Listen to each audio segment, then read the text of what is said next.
Welcome, everybody. I'm doing a late night session because what's better than dungeon delving late in the evening?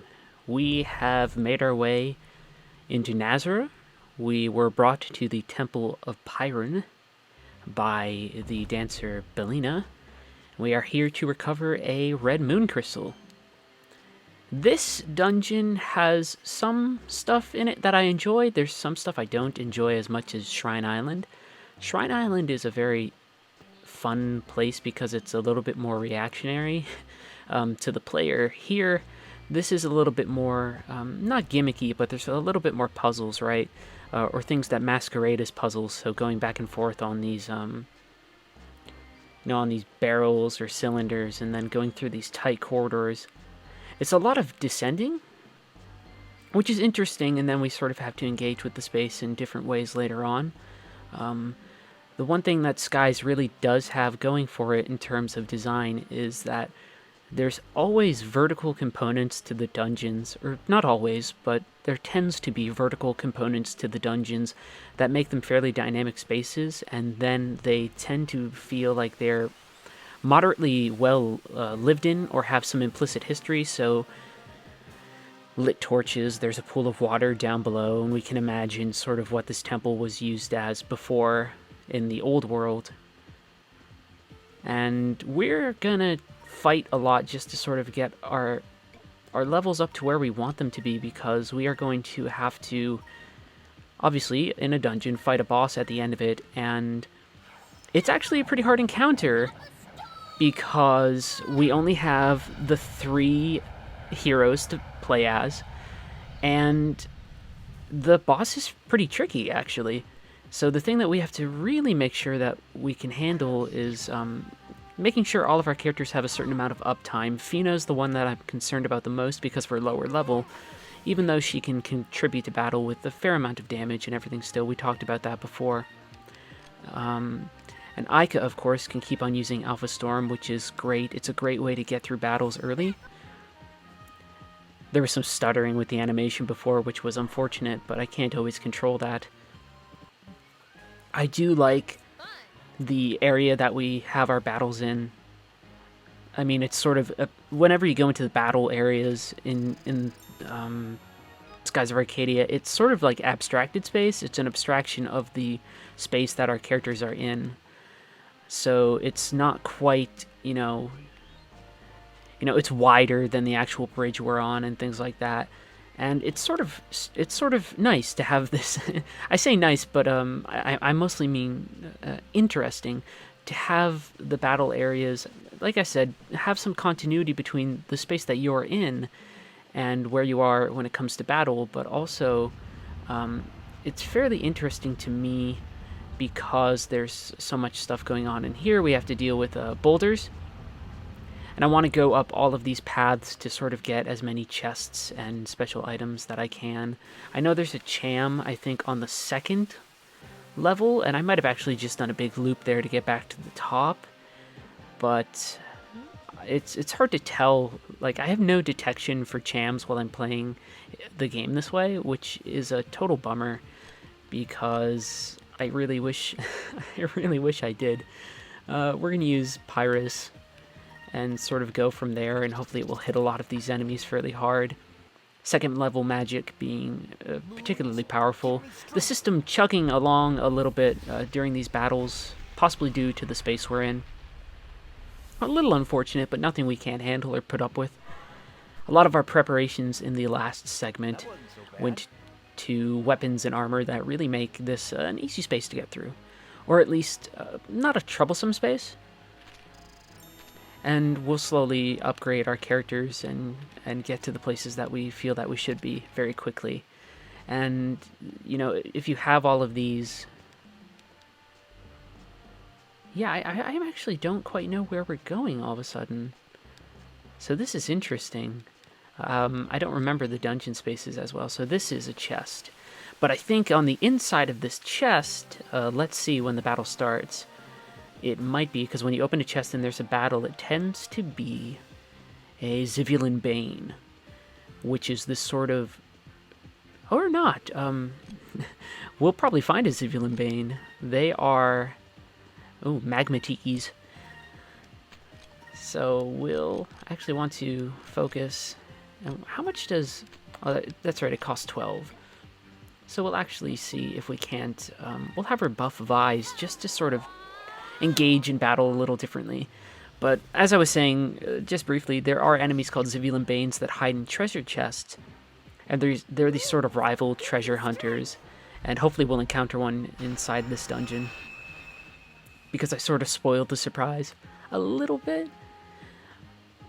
I do like that we went through that space and then we sort of moved back upwards in a way that I wasn't quite expecting. Like I said, it's been a little while since I've played this game. Obviously, I remember the story very well, and I have sort of imprinted memories of sort of what the space is and what it entails, but it's not anything, you know, the images in my mind may not necessarily reflect what I encounter in the game, because obviously when we formulate images in our mind, they tend to be these symbols that are very simplistic, that point towards memories and other things that we recall on a very primal level. You know, that's why sound and smell are these things that have such recall effects. In this case, for Skies of Arcadia, a lot of the things that really bring me back to certain spaces is music. So hearing the music of certain spaces really reminds me of sort of what's going on. And we'll use Lambda Burst here.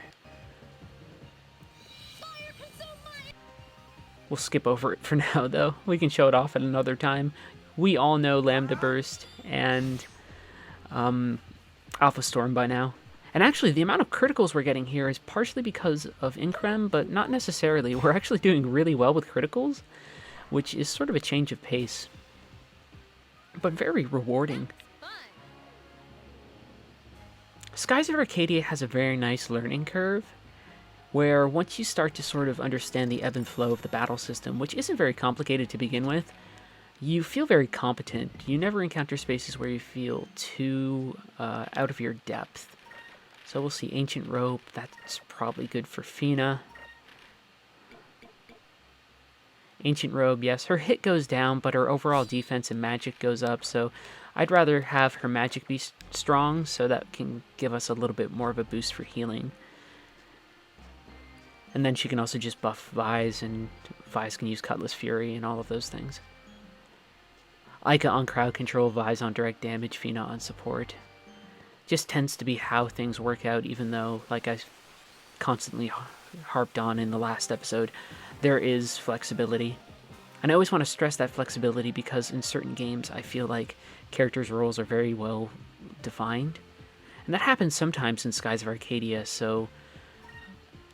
You know, Drachma isn't going to be much other than a heavy damage hitter, just by virtue of some of the things that are available to him. He doesn't have as much flexibility that's allowed because Vise, Ica, and Fina end up having access to a lot more super moves, and there's more time in the game to really upgrade all their magic. You don't have as much time with other characters to really give them a proper amount of magic training. So the main trio tends to be very flexible, and then you sort of have a final character that's sort of a specialist. Drachma being sort of a big direct damage hitter. The other characters we encounter, one of them has a little bit more flexibility, can do a lot of damage to multiple enemies on the battlefield, and can negate spells the same way that Ica can. And then we also get a final character that can do some decent damage, but also is really great for defending the party. So, I mean, everybody fits into some sort of, not necessarily predefined role. Counterattack's totally going to kill the looper. But certain characters definitely have strengths and weaknesses that the trios don't necessarily run into that problem of sort of being slotted into one role or not. That was a really complex sentence to navigate. Like, I don't know, like, you ever have a sentence and it's just sort of not quite half-formed, but, you know. And is there anything in this space, or is this just a place to hide? I think it is just a place to hide. So there's a second boulder area that we'll encounter, and hopefully I'll find the Cham. Jams totally are super important in this game. Alright. Just sort of experimenting with the space. So this isn't too bad. You just want to fill in the space, at least if I'm remembering it correctly. So you want to be able to get that barrel at the beginning across into the final thing, so you just sort of make a path. Like I said, basic puzzles. I do like the way that the camera pulls back. The camera in this game is very strong, not just in cutscenes, but when you're navigating space. So here it actually gives us a nice sense of scale of the room we're in. And then it zooms into the door. And I always enjoy, and then it goes back down to this smaller view where we get to get a little bit more intimacy with the space we were just in. Skies has a good sense, for lack of a better term, of sort of framing the space. It's not quite cinematography, right? It's something a little different. And the constant descent here is really nice because there's a foreboding feeling to it, but still a certain amount of, I guess, really adventurous feel. I mean, we're opening all these chests, we're running into enemies when we open them. There's definitely a sense that we're exploring a space that's got history, and sort of all these guards set in place, and it's really fun, or at least I enjoy it quite a bit because I like going through spaces in this game where it feels like you are really sort of treasure hunting, or because obviously we're on a quest to get the moon crystal, but we're pirates and we want to plunder and loot and all that stuff, which is really great. And I think the way that these spaces are designed, we tend to have that. After this battle, unfortunately, I'm probably going to have to heal. But we have enough. Come on, controller, I'm not trying to run. Enough here that we can always use Lambda Burst, which is fantastic. And I didn't want Fina to guard there, but we'll do it. And we'll actually show off Lambda Burst, just because every now and then showing off the special abilities is great. We'll get some Cutlass Fury action in on the boss. And I actually don't know where all the moonberries are located here. So maybe I'll do some off-screen navigation of the space to get more of the beneficial items. But for now, I have no problem just sort of moving through the space. I like that even small enemies like this have dynamic attack animations. Sometimes I think enemy attack animations are very simplistic in RPGs. But here, even enemies like this feel like they have some form of danger to them. I mean, look at Vise there. He's really pretty beaten up. And we can even use Crystalli on the other one. Won't do a lot of damage, but it should be okay. There's some elemental rock, paper, scissors stuff that goes on, but these are fire resistant a little bit, so we'll deal with what we can when the time comes. Give me strength. I don't think you can cancel magic animations, though. But obviously, Crystalli, these are sort of fire creatures, so we are able to hit them pretty hard with purple magic. And unfortunately, after this, I really will have to heal. But we have the magic droplets to sort of balance out the amount of healing we need to do.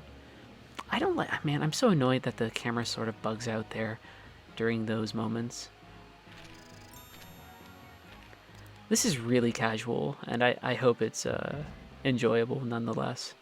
Oh, Sacris crystals, so that's even better. We can spend some of those and not worry about our magic too much. So let's actually see what we have for items. So not many Sacris crystals, but we'll use one on Vise.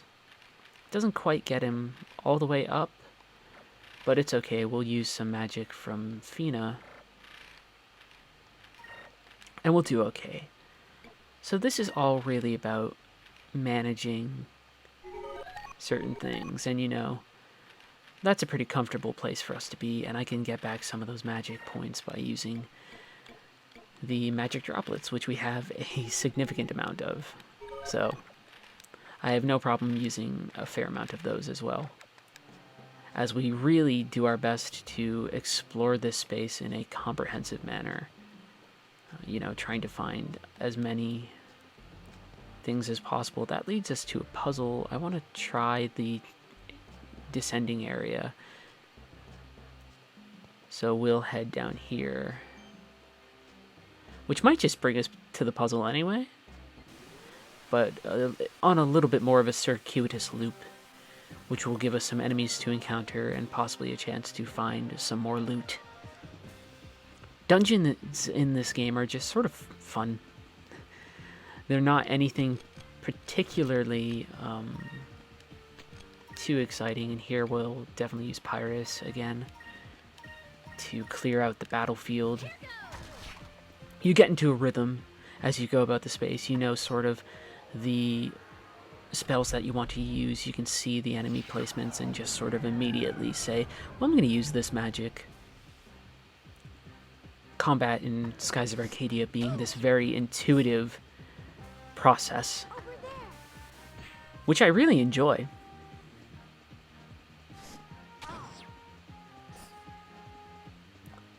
So this is going to hit really hard, which is always great. Now, I generally keep Vise slotted for red magic just because it suits his nature as a damage dealer. Yellow magic is probably my least favorite magic because I don't find it as useful. It doesn't have as much utility. Oh, that's right. I was like, why is she hitting so softly? And it's because she was debuffed. For a minute, I was like, wow, she's really hitting softly. 20 damage? That's insane. Oh, the Ica. I wish that Ica's a tricky character when it comes to her attacks because it relies on finding the right weapons, but the game doesn't necessarily provide weapons that are easy to acquire for her. Her best weapon is found in one of the final dungeons, and it's just a random drop. And so the game, it seems almost unfair how it goes about allocating weapons to Ica. But she sort of makes up with that for the, with the special abilities that she can use.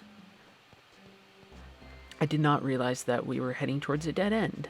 That's sort of a bummer. I like the music in this space because it just sort of drives the player forward in a way that doesn't feel insignificant, but it doesn't feel too heavy-handed either. So, ready for another battle. Will it be the Tikis or will it be the aforementioned Zivulin Banes? We'll find out. In the GameCube version, you actually fight Lord Bane, which is really interesting. Okay, so here it's these fellows. So we're actually just going to use as much magic as we can to hit them pretty hard. And then Fina will have her focus. I don't care about wasting magic points on Vise or Ica too much. I want to preserve them on Fina. This sort of is a little bit more of a standard Let's Play talk right now. Dungeons give me time to reflect on where we've been so far. And then it's just sort of an unwinding, loose experience, which I sort of come to value. There's a lot of stuff, it happens in the story where I'm able to sit back and comment on it, but when it comes to dungeons, this is just standard RPG fare. And it ends up working out really, really nicely. And if we do this, we'll probably be able to finish off the weakened Magma Tiki using our Cubicone. Yes, go Cupel. So cool. I think that's a really fun weapon. Counterattack.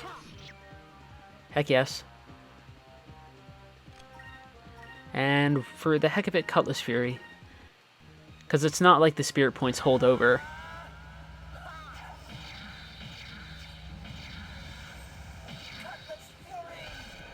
I like that uppercut in the end that goes into the jump. That's some cool choreography. Or animation, really, but, I will occasionally use those terms interchangeably. And we're trying to keep this experience a little relaxing because our next segment is going to be pretty crazy, and then the boss at the end is going to be sort of a tricky thing. 774 gold. I'm down with it. I like it. And we go through here, and this is going to take us to this loop where we struggle with the camera for a minute, but then we go back here and we can cross using the barrels. So this is another little barrel puzzle, and it's hard to see the space a little bit, so we want to see everything. Red needs to go on red, blue needs to go on blue. Makes sense. So we take the red first. Like I said, very basic puzzles, which is what I like about Skies of Arcadia 2. It doesn't get too ponderous or ridiculous with the puzzles that it makes you solve. It's just a little bit of fun, a little bit of lateral thinking, and you're able to get through them fairly quickly. You know, it's just move this here, move this here. It's not some ridiculous sliding puzzle or anything else. Having played my share of adventure games lately, it's sort of nice to have puzzles that seem sort of simplistic. I like it. That opens a descent downwards, which is really dramatic. So we have, again, this notion of transforming spaces. Although Vise looks like he's stuck in the ground right now, and I pray to the gaming gods. Oh, we're good. Because for a minute I was like, if he's stuck in the ground, that really is a problem. All right, making sure there's nothing else in the room for us to use. All right, so this is the second of the, I think, or maybe I'm wrong. There is a second rock area. Oh, this is it. So we want the boulder to fall. But it might chase us. Yeah, there we go. So I'm pretty sure there's a cham here? I might be wrong. So I'm sort of running around and hammering on my X button.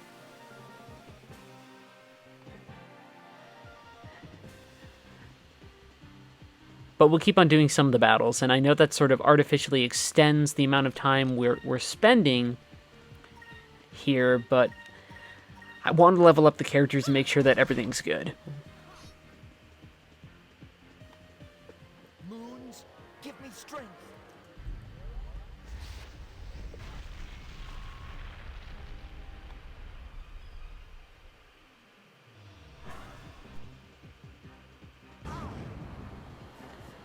Yeah, so I know that there's a cham near the second boulder chase. Like, I remember vaguely generally where most of the chams are near the early part of the game. It's late game that gets a little more complicated, and I can sacrifice some MP to heal Vise right here. Looper's gonna run because that's what Looper does. And there's loopers everywhere. I'm surprised that they don't sort of, like, when the time came, they didn't, like, market Skies of Arcadia a little bit better.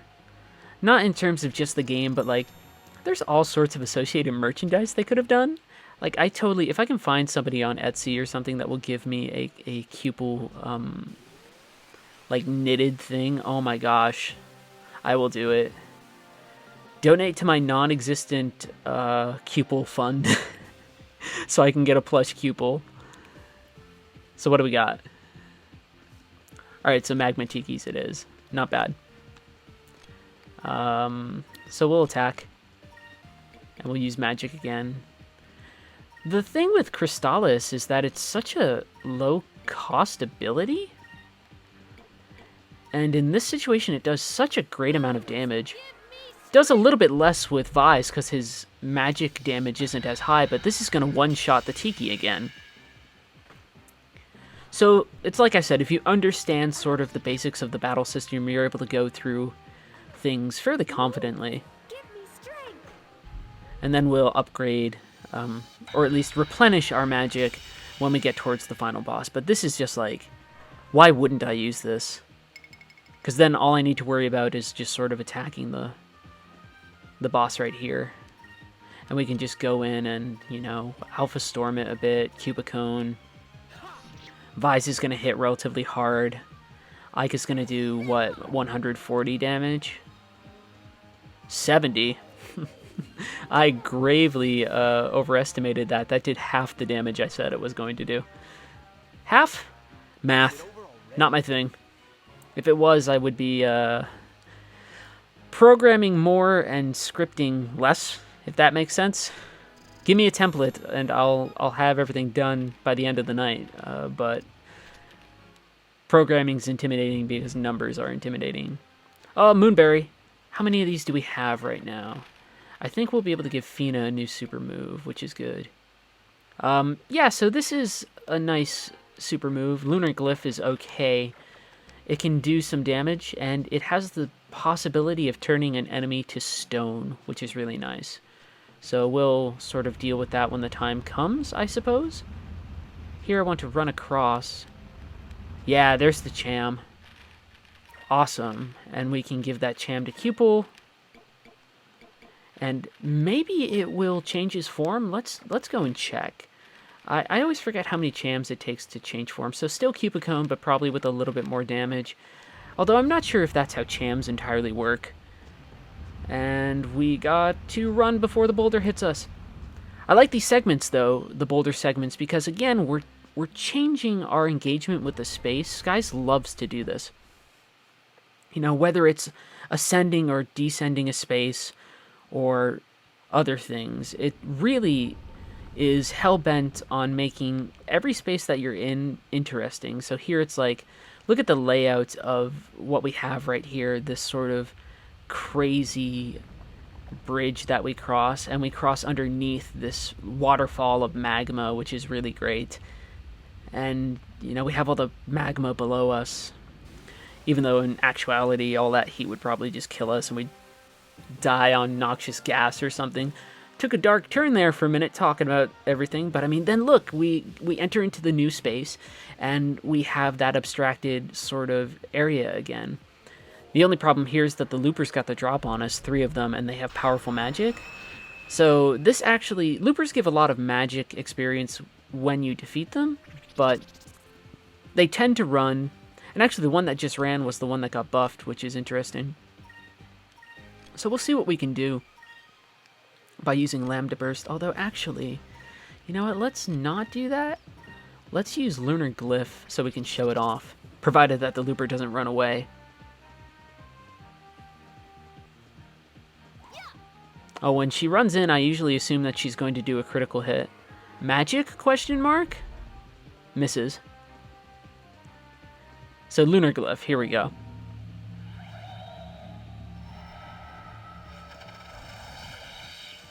Moons, petrify my enemy.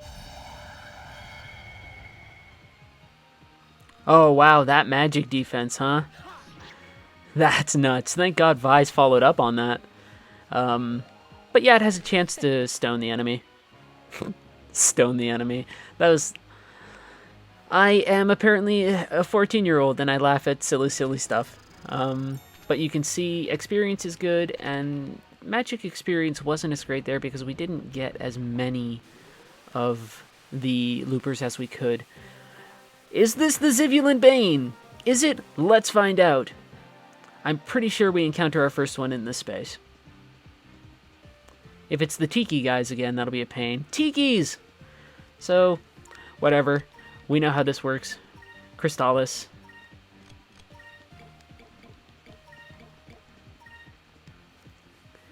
And we'll use our magic droplets when we get closer to the boss. And we'll save before we encounter the boss, just because it is really hard. And the worst thing ever would be to record a game session and then have the boss just like totally wipe my party. I would hate that so much. Let alone some of the recording woes that I've had trying to get back into Valua when, you know, I had to, that time where I just buffed my enemies into like 999 territory with their health and everything. In this case, I just want to play through the game absolutely legitimate, and, you know, I want to show that the difficulty scales very well in all of these things, but in order to do that, I need to sort of sit back and make sure that I have a little bit of insurance. Oh, wow, that tiny sliver of health. And yeah, he's going to do Lava Storm. What a pain. It's the price we pay for our treasure hunting. The next segment after this is going to be one of my favorite segments, I think. I don't want to give anything away, but if you're familiar with the game, yeah, there's going to be some cool stuff. That wasn't so bad. Yeah, it wasn't so bad, Vise. You only got hit by a bunch of magma fighting over a lava bridge in a temple where you easily could die chasing a moon crystal that you don't know if it's actually there, besides the premonition that Khalifa gave you. Oh, more magic droplets. Awesome. I actually say that without any sense of irony, because this means not items. I can use some magic here. Boom, boom, boom. And when you use magic, it only uses up 1 MP. In battle, it just uses up a certain amount of SP, or at least I'm fairly certain that's how it works. So we really want Vise to... I'm not so concerned with Vise. Fina is the one that we want to have at full, so we might not actually have her use as much magic heading into the rest of the space. And look at that, we have sort of eruptions coming from the magma, and it's really cool. It's, you know, having to go through a space that has all this really fun stuff in it. I really enjoyed the dungeons in this game, because they really do give you a sense that you're exploring. And they're these sort of exciting spaces. And I've never really encountered spaces in Skies of Arcadia that feel too bad. Let's see if we can run. Yeah, I don't want to fight that battle right now. We're in a decent position, I would say. I want to, in the next battle, sort of save up, get Lunar Blessing off, and then go from there. Have Vise be our damage dealer, things like that. And you can see there's definitely all that stuff coming up. I swear to God there were Zivulin Banes here. We're going to move through the space and go through here. This might even be required to get to where we want to go. But also in these games, I like exploring the spaces completely. So here's another chest, which means another fight. Hopefully my obsession with Zivulin Banes will be totally justified. And if it is, I'll feel really great. Yeah, here we go. So this is a Zivulin Bane. They're actually pretty tough, but that means that they're probably guarding really great treasure. What's their elemental affinity? Red, so yeah, Crystallis will be good. And then here we'll focus, so that Vise can probably use Cutlass Fury soon. Like you'll see, that's a pretty hard-hitting attack. They actually function sort of as mini-bosses, so I'm totally afraid that I'll just get my ass handed to me somehow. They hit hard. They have a lot of different tricks. So they can throw burst bombs, and look at the amount of damage they do to the character, right? So we want to have as much output on the enemy as possible. So Cutlass Fury is great, and we can actually probably use Crystalli. And it's tempting to use a Sacre's Crystal, but we'll use a Sacre Crystal on Vise. There are these sort of fun mini-bosses that show out throughout the entire game.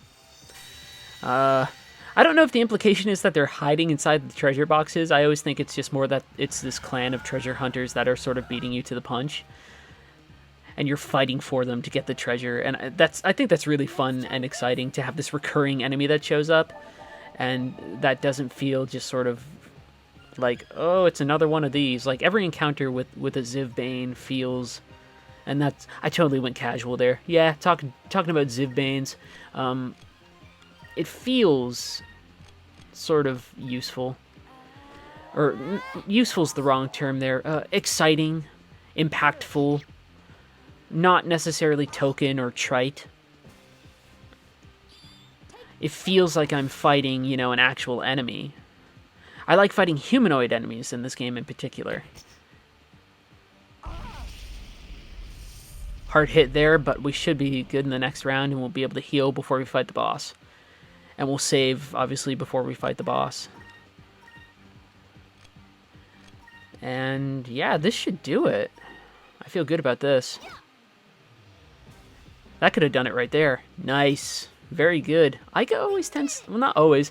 She gets a lot of finishing hits during this playthrough. Which is funny because her primary attack isn't necessarily all that strong. Her utilities and her special attacks. Decent amount of experience. No one's going to level up, but I feel pretty good about that. Parentheses, upgrade, a couple things. And the Rune of Ill Omen, I think we sell. Whoa, controller going a little bit crazy there. So let's check out those. And look here, Vise the Respected. That's some of our...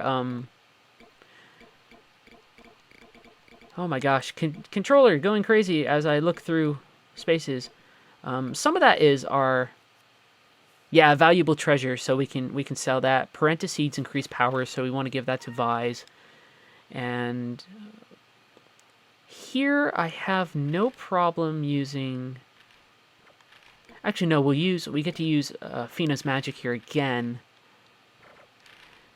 Use the seeds to get her back to where we want her to be, and everything's good. So, there we go. Very nice. So I feel pretty confident. I feel pretty good about this. One there. And yeah, we're in a good spot. And that rune will sell for a nice pretty penny once we get to a town. Can we move down into this space? Yeah, see, this is what I was talking about, maybe it being required for us to go down into this space. So this is not necessarily a complex puzzle, but we need to... I need to sort of look at it in its entirety. Right? And it should shift some of these, I guess you would call them boxes, right? So here, I go back up, I move this. I'm fairly certain I'm getting the puzzle. Like, you just sort of envision the puzzle in your head. Right? And so the next one will go... Oh, it's in my way. Here, which should raise the path to at least the other blue one, or to the red. You can sort of picture the proper spaces in your mind. Although I might have just sort of fucked it up. No, I'm fine, actually, because this will go into the other blue, and then we'll be able to slide the other red in. Like I said, rudimentary stuff. But every now and then you pause and you're like, oh man, did I mess up? No, you're doing perfectly fine. The puzzle is what you think it is. Very simple stuff.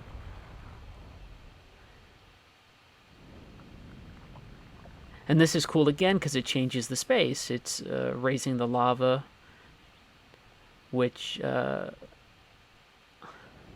forget the exact effect of that. But I think it alters sort of how the bridges are handled. Yeah, I want to get out of this space. And get back towards where the door to the boss was. And we'll probably skip a lot of the battles that we find. Random encounters being as high as they are in this game. Case made right there. Although, actually, if it's low, I might be able to use Pyrus on... If it's a bunch of enemies, yeah, but if it's only a certain amount... So, yeah, we can risk using Pyrus here. Because I'll still have enough to maybe buff Vise at the start of our fight. Increm being a very important skill, and I think one of our teammates actually knows Quicka, so if I can buff his speed and his damage, that would be amazing. In addition to giving everybody regen. Like I said, sort of talking general strategies here, but you know, I feel in a comfortable place. Our next round should be pretty good. We'll have Aika use Alpha Storm. We might need to heal up a little bit again before our next battle. Look at that little salamander approach slowly to attack Ica. Counterattack, though. Probably should get rid of it. Yep.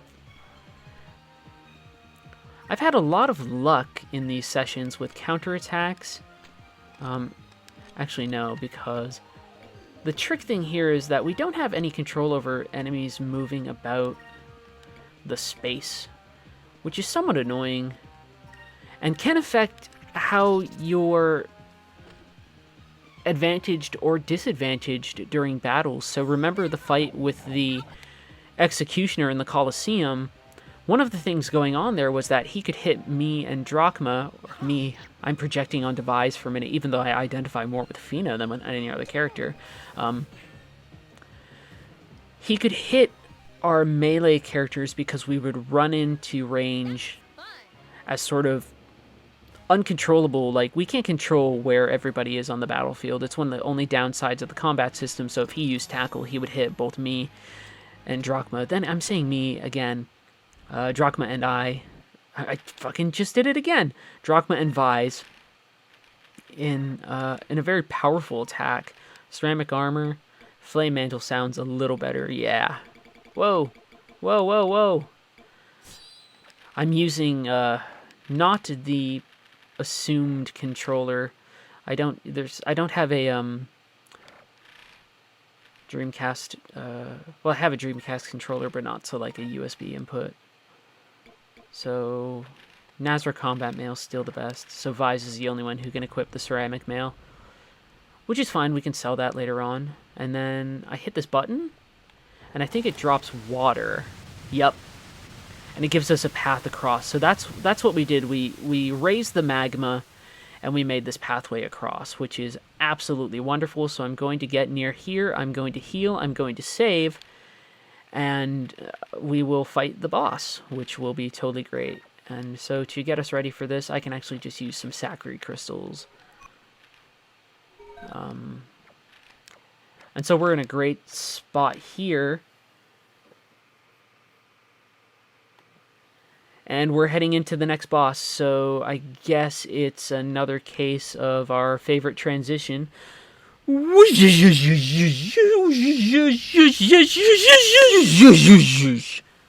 Okay, so there we go. This boss is fucking hard. It has an AoE attack that will knock out about half of everybody's health, which is a problem because I need Fina to stay alive. I need Fina to stay alive in this boss fight. I need to buff everybody's quickness at the beginning of the fight. I need to buff Vise's strength, and then I need to build up the spirit points in order to do Lunar Blessing in order to get the regen. Otherwise, I'm pretty much going to get my ass kicked. So we're going to run here. Giant magma monster comes out of this swirling vortex, which I think is super cool. But this boss is a total test of your knowledge of the battle system. And chances are I am going to get my ass handed to me. I need to readjust Vise's weapon because he's red, and if I'm using red damage against this guy, I'm going to do shitty, which sucks because I like getting all of the experience for that magic. But I need purple. It's just a fact of life. But oh, 6. Ooh, okay. So we're going to do some focusing.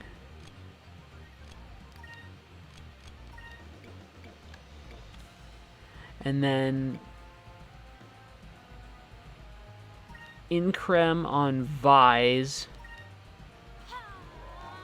See, this is really hard. It's really hard to decide what I need to do. Cinderstorm is fine because it's only going to hit Vise. And it doesn't do a lot of damage. He has an ability called Volcanic Blast, which fucking sucks. I hate it so much. It will do anywhere from 500 to 600 damage to everybody, which is about half of their health.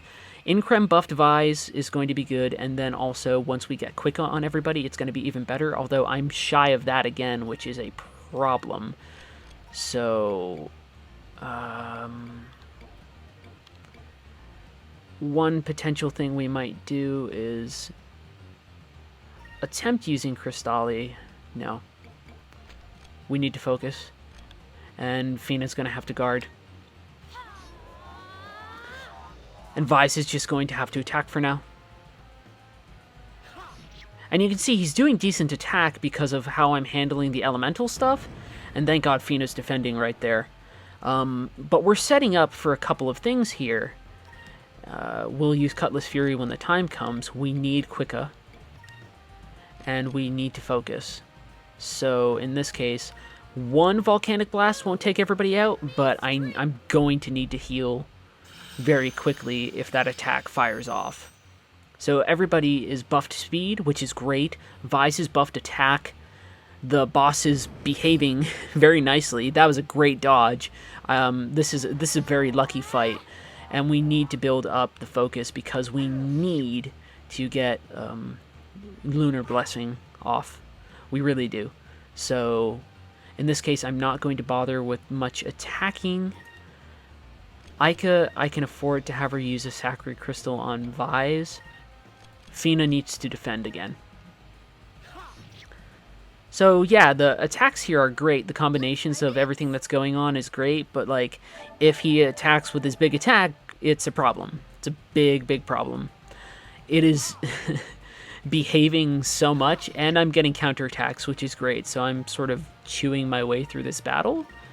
And we can actually use Crystalli to attack while at the same time using Lunar Blessing. So this is an amazing fight. This is so great. I cannot stress how rare this is. People hit this fight and it's like a brick wall. You really do get not screwed over, but you get hit really hard. So we're going to get the 200 at the end of the round. And now we can build up and just use Cutlass Fury, and I feel so much more secure with regen and all these other things going on. And Crystalli's going to do damage. Like, I'm just narrating the fight at this point. It's going significantly better than I can imagine. But this looks like Volcanic Blast, which will do a lot of damage. Some of it will be negated by the regen we get at the end of the round, but Fina cannot survive another round of that, and her contributions to the spirit gains that we get cannot be ignored. So I actually need to focus. I need to use a crystal here to heal. And because of Quicka, we're getting off our actions obviously quicker, but, you know, it's still just a dangerous proposition. With that counterattack, if he uses Volcanic Blast again, it's very possible that Vise will die. Fina can potentially resurrect him, but it's going to be problematic. So Vise might die here, which will screw me out of a lot. Okay, so Vise is still okay. That's fine. That's fine. We'll have to heal Vise, but we can use Cutlass Fury, which is great. We can use Crystallis, which will be even better, and then Fina can use another item here to get Vise to where he needs to be. So with this turn, we might actually finish the boss. Probably not, but it is possible. We're doing a lot of output here. Depends on how much Cutlass Fury does. With the right elemental slots and everything, it could be very strong. Yep, there it is. So that's it. Nailed it. That's about as perfect a boss fight as I could ask for.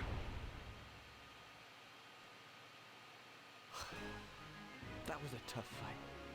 Yeah. Well said, Vise. That was a tough fight. And that will end up being sort of the end of this section. But man alive, that was... it's scary. It's really scary. And he forms a bridge for us to get out of here. So we will follow that bridge in the next section. I will see you around. Thank you very much. I love you all. Bye.